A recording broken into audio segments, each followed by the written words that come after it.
which is a neutral panel of arbiters listen to the law and the facts and are able to come to a conclusion. So that's very important in the IP area, so that anything that is negotiated is something that we feel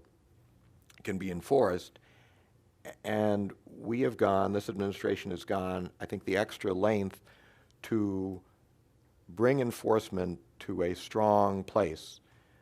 with respect to all of our trading partners, so that there is a confidence on the part of our stakeholders and our public that when we negotiate an agreement, we will also enforce it as need be when there are problems that arise. So yes, intellectual property very strong, and in areas where there needs to be balance, for example,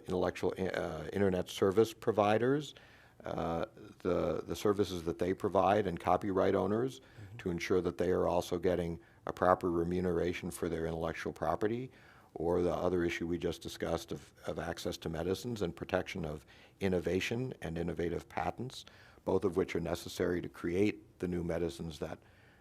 will help improve and save lives. So there are also areas in the IP where there's a balance, an important balance is being struck. Well, it won't surprise you to know that, I personally, as an American citizen, support this agreement, but that I'm also have a lot of friends who come from organized labor and who are in other sectors of our economy who are concerned, not so much, to some extent about this agreement, but the history of trade agreements. And I would quote them to say that, the failure of these agreements to deliver on the promise of lifting all boats and providing for greater economic opportunity, not only for Americans, but also in the countries with which we've signed these agreements. And so to sort of take a step back and be objective about this agreement, which will probably be concluded and approved by the Congress just by virtue of what we see forward here. What can we say to our friends in the labor movement who say that